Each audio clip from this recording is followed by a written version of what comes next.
Hello students, I am Archana. My channel is Archana Study. आज हम science का second chapter पढ़ेंगे, ठीक है।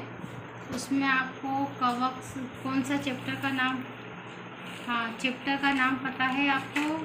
आपके सेकेंड चैप्टर का नाम क्या है? सूक्ष्म जीव, जीवाणु, वायरस, कवक, लाभकारी एवं अलाभकारी, ठीक है। सेकेंड चैप्टर विज्ञान का सूक्ष्म जीव, जीवाणु, वायरस, कवक, लाभकारी एवं अलाभकारी। अब इसमें सबसे पहले तो हम देखेंगे कि कवक से होने वाले रोग। कवक से कौन कौन से, जैसे एक हाथ गंदा है, ठीक है, ये याद करना।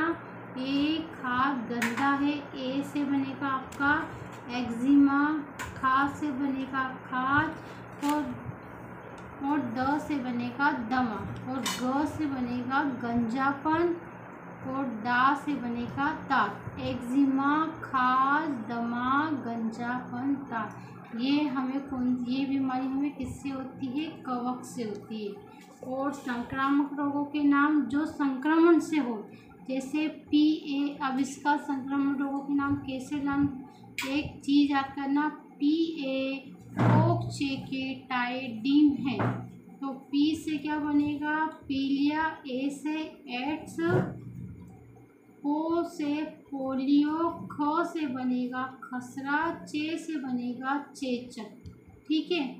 और आपके को से बनेगा कोड़, टा से बनेगा TB, ई से बनेगा इन्फ्लुएंजा, डी से बनेगा डिप्थीरिया, म से बनेगा मलेरिया, हे से बनेगा हैजा। संक्रामक रोग कौन कौन से हो गए? PA कोक्सीडाइडिन है, पीलिया होगा संक्रमण, एड्स होगा, पोलियो होगा, खसरा होगा, चेचक होगा, कोड़ होगा, TB होगा, इन्फ्लुएंजा, डिप्थीरिया, मलेरिया, हैजा। ये आपके संक्रामक रोग है, ठीक है ना। अब आपके क्या होगा? अब हमारा होगा बैक्टीरिया, जीवाणु से होने वाले रोग। इसके लिए क्या करोगे आप? टीकू सीढ़ी में बनी है पटाखा। बैक्टीरिया, जीवाणु से होने वाले रोग कैसे क्या करो? टीकू सीढ़ी में बनी है पटाखा। टी से क्या होगा? टिटनेस, कू से क्या होगा? कुष्ठ, सी से क्या होगा? सिफिलिस, और आपके डी से क्या होगा? डिप्थीरिया, में से होगा मेनिंजाइटिस, और ब से क्या होगा? बार्ट्यूलिज्म। अब नी से क्या होगा? निमोनिया, हे से हैजा, प से प्लेग, टा से टाइफाइड, का से काली खसरा। जीवाणु या बैक्टीरिया से होने वाले रोग कौन कौन से होंगे? टीकू सीढ़ी में बनी है पटाखा, ये आपको लर्न करना क्या? टीकू सीढ़ी में बनी है पटाखा। टिटनेस, कुष्ठ, सिफिलिस, डिप्थीरिया, मेनिंजाइटिस। बार्ट्यूलिज्म, नी से निमोनिया, हे से हैजा, प से प्लेग, टा से टाइफाइड, का से काली खांसी, ठीक है। ये आपके रोग जो हमको जीवाणु से थे। अब जैसे आपका टिटनेस हुआ, टिटनेस को कौन सा प्रभावित करता है? तंत्रिका और मांसपेशियां। टिटनेस से कौन सा प्रभावित होगा? तंत्रिका और मांसपेशियां। इसके लक्षण कैसे होंगे? हमको कैसे पता चलेगा कि आपको टिटनेस है? शरीर में झटके लगेंगे, जबड़े बंद होंगे या खुले रह जाएंगे। खुला है तो खुला रहेगा, बंद है तो बंद रहेगा। ये किसके लक्षण है? टिटनेस के। टिटनेस में क्या होगा? तंत्रिका, मांसपेशियां प्रभावित होंगे। लक्षण, शरीर में झटके लगेंगे, जबड़ा बंद होगा, वह जब खुला है तो खुला ही रहेगा।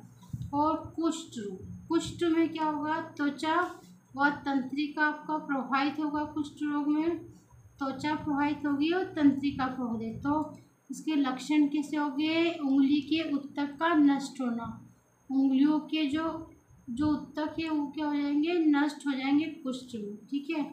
सिफिलिस क्या है, सिफिलिस अंग में क्या होगा, अंग कौन कौन सा होगा, इसमें कौन सा प्रभावित अंग होगा, जनांग आपका प्रभावित अंग और तंत्रिका तंत्र। सिफिलिस से कौन सा प्रभावित होगा, जनांग और तंत्रिका तंत्र। लक्षण, जनांग पर चकते होंगे, त्वचा पर दाने होंगे। सिफिलिस से क्या होगा, प्रभावित अंग जनांग, तंत्रिका तंत्र। ठीक है।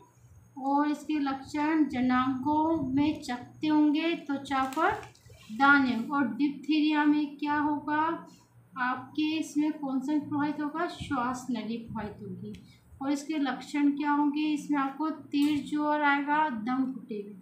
डिप्थीरिया में कौन सा प्रभावित होगा, श्वास नली प्रभावित होगी, लक्षण तीव्र ज्वर होगा और दम घुटेगा। ठीक है।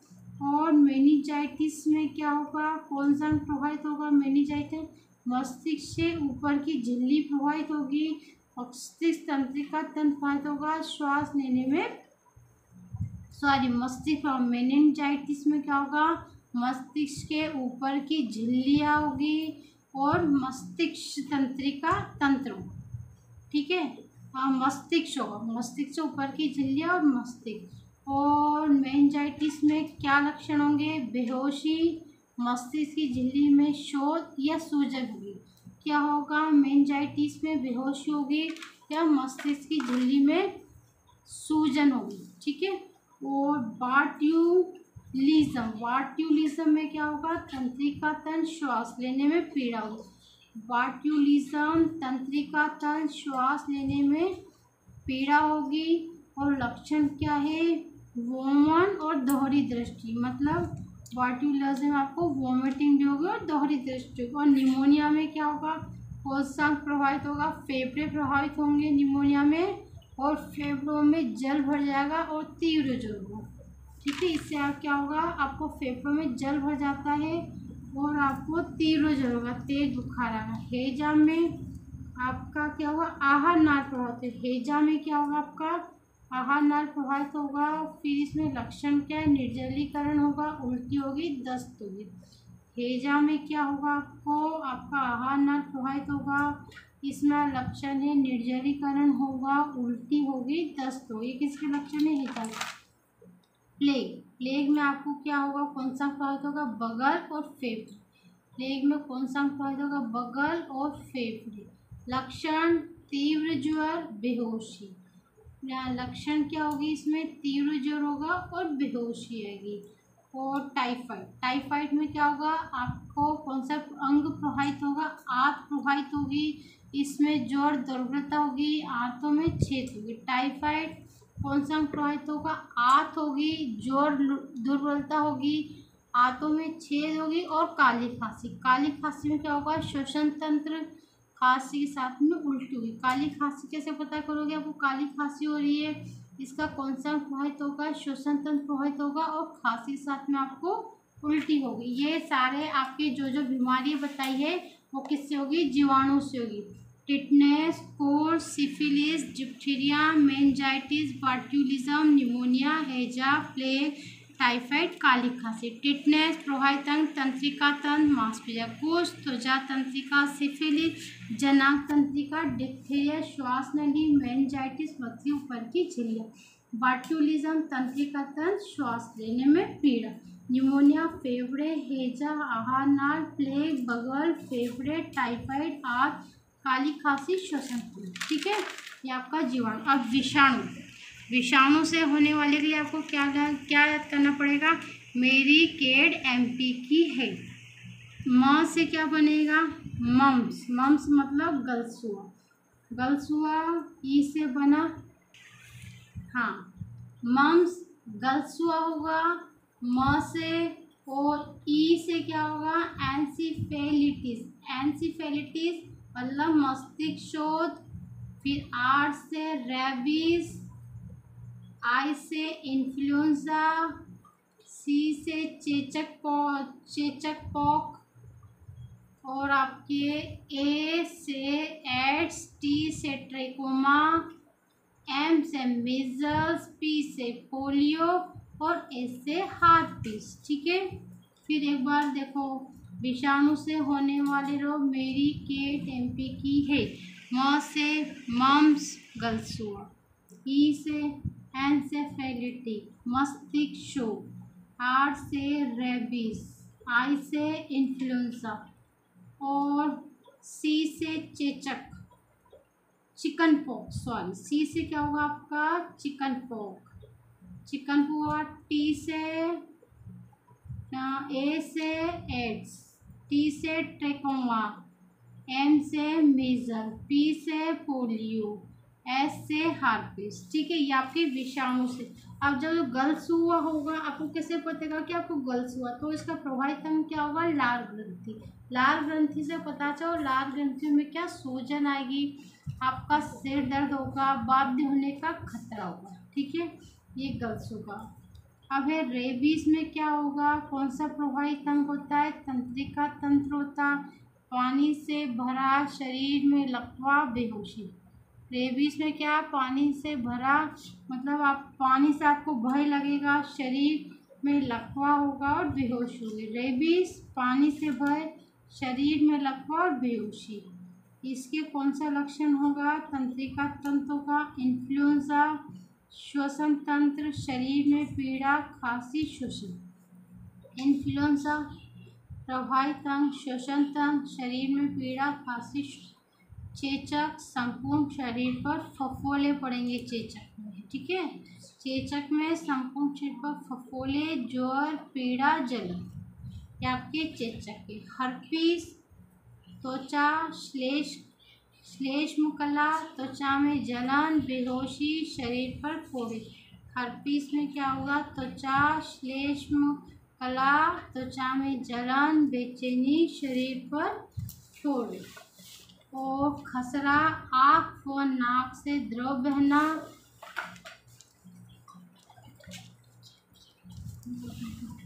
खसरा, आँख और नाक से द्रव बहना, जोर, खराश, नेत्रों में जलन। खसरे के क्या लक्षण है, आँख और नाक से द्रव बहेगा, जोर होगा, खराश होगी, नेत्रों में जलन।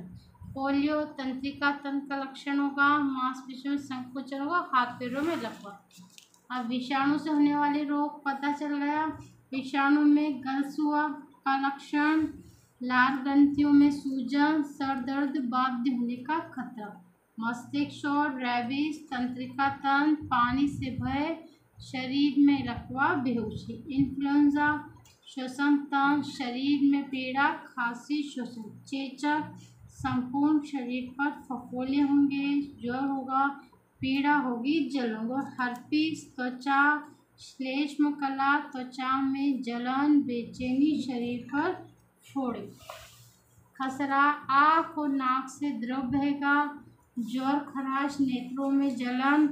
पोलियो, तंत्रिका तंत्र, मांसपेशियों में संकुचन, हाथ पैरों में लकवा। ठीक है, ये आपके कौन से हो गए, विषाणु को हो गए, जीवाणु को हो गए, कवक के हो गए, और आपके आनुवंशिक रोग। आनुवंशिक रोग के क्या बोलोगे, वही क्लीव, वही डॉट, मतलब व से क्या होगा, वर्णदता, ही से हीमोफीलिया, आधा क से क्लाइनफेल्टर, ये क्या है, पवन सिंड्रोम।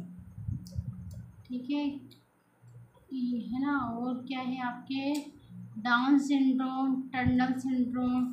पीलिया से कौन सा प्रभावित होगा, यकृत होगा, नाखून और राखी पुतलियाँ पीली होगी।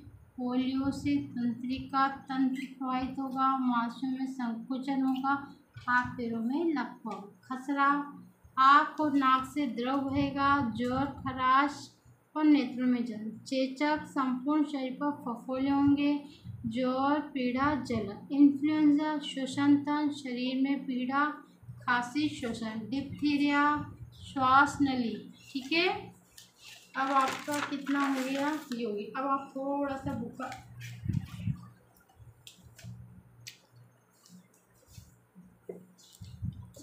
ठीक है, अब आपके इसमें हमने ये तो पता किया किस किस से कौन कौन से रोग होते हैं। ठीक है, अब हम इस पर थोड़ी सी ये जो इम्पोर्टेंट चीज़ है वो बताते हैं। जैसे माइकोप्लाज्म ऐसे जीवधारी है जिनमें कोशिका भित्ति बिल्कुल नहीं पाई जाती। ये सबसे छोटी जीवित कोशिका जो ऑक्सीजन के बिना भी जीवित रह सकते।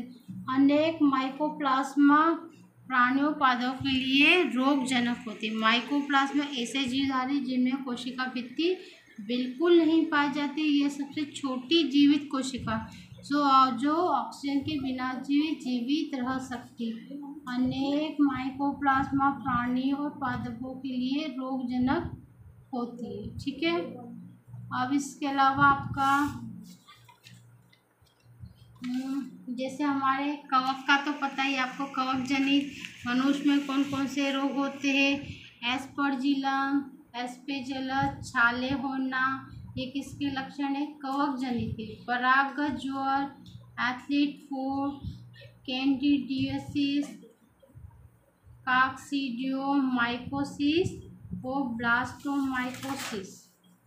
अब आप देखिए हमारे पास में कुछ वैसे तो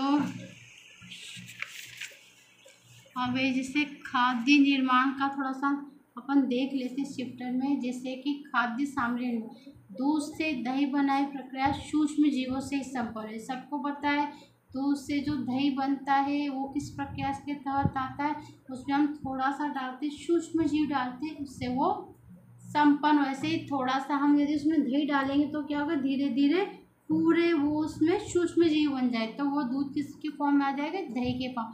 दही में लैक्टोबैसिलस नामक जीवाणु होता है। दही में कौन सा जीवाणु होता है, लैक्टोबैसिल। ये जीवाणु वृद्धि कर कुछ समय बाद दूध को दही में बदल दे। दूध को दही में बदलने वाले जीवाणु का नाम क्या है, लैक्टोबैसिलस। पनीर, सिरका आदि के निर्माण भी जीवाणु का उपयोग क्या, ईस्ट नामक कवक का उपयोग डबल रोटी के आटे में जलेबी बनाने के घोल में खमीर उठाने के लिए किया जाता है। ठीक है, अब है आपके ओजिन। कुछ सूक्ष्म जीवों का उपयोग ओजिन निर्माण में किया जाता है। क्लोरिस्ट्रीडियम ब्यूटेरियम नामक जीवाणु से विटामिन B12 औषधि बनाई जाती है। नाइट्रोजन को नाइट्रेट बना, मटर के पौधों को जड़ों में राइबोसोम नामक जीवाणु होते हैं। यह जीवाणु वायु में नाइट्रोजन को नाइट्रेट में बदल देता है। नाइट्रेट के कारण भूमि उपजाऊ होती है। पौधों जंतुओं में नाइट्रोजन का मुख्य स्रोत यही नाइट्रेट नामक यौगिक। नाइट्रेट सभी प्रकार के प्रोटीन निर्माण के लिए सहायक है। ये ध्यान रखना, जो नाइट्रोजन होता है वो सभी प्रोटीन निर्माण के लिए सहायक होता है। ह्यूमन निर्माण, जीवाणु पत्तियों, गोबर आदि पदार्थों का अपघटन कर उन्हें ह्यूमन में बदल देते हैं।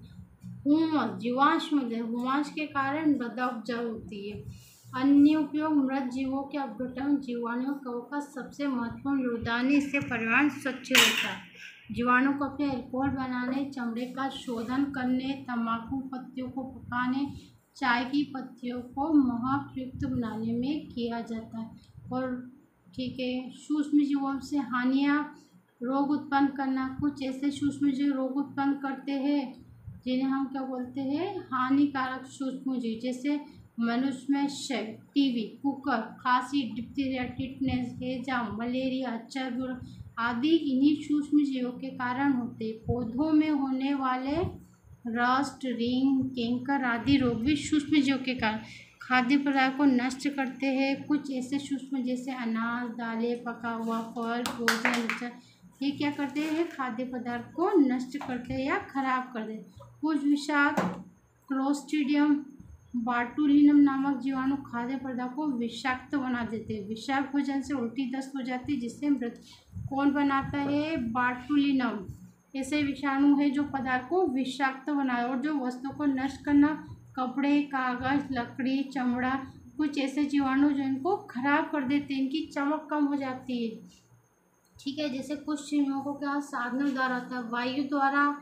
कौन कौन से होते हैं, क्षय, खसरा, डिप्थीरिया आदि रोगों से ग्रसित व्यक्ति जब खांसते थूकते हैं तो रोग के सूक्ष्म जीव वायु में आ जाते हैं। अब वायु के माध्यम से ये रोगाणु एक स्थान से दूसरे स्थान तक पहुंच जाते हैं। वायु द्वारा कौन कौन सी बीमारी होती है, क्षय, खसरा, डिप्थीरिया आदि रोगों से। अब ये रोग युक्त वायु में श्वास लेने पर ही हमारे शरीर में पहुंच जाते हैं और शरीर की रोगी बना देते। और जल द्वारा कौन कौन सी बीमारी होती है? हैजा, पेचिस, टाइफाइड आदि रोग। ये हमें किससे बीमारी होती है? जल द्वारा। ठीक है, जल द्वारा मतलब क्या है? जैसे हम जलाशयों में धोते हैं, मल मूत्र की नालियों में, नदियों में बहाने से जल दूषित, इस दूषित जल का उपयोग करने से रोगाणु हमारे में प्रवेश कर रोग। तो भोजन द्वारा सड़े गले फलों अथवा अशुद्ध व बासी भोजन के उपयोग से हैजा, पेशी आदि रोगों का प्रसारण होता है। ठीक है, ये और ऐप देख लेते हैं। संपर्क, दांत, खुजली, फोड़े, फुंसी, आंखों का आना आदि रोग संपर्क से होते हैं। जो स्वस्थ व्यक्ति से जो बीमार व्यक्ति से स्वस्थ व्यक्ति में पहुंच जाते हैं। ठीक है, कीट एवं जंतु टाइफाइड, हैजा, आंत, चोद के रोगाणु मुख्यतः एक स्थान से दूसरे स्थान तक फैलते हैं। चलो ओके, नाउ आपको यदि मेरा चैनल आपको यदि मेरी टीचिंग पसंद है तो लाइक करें, शेयर करें, सब्सक्राइब करें।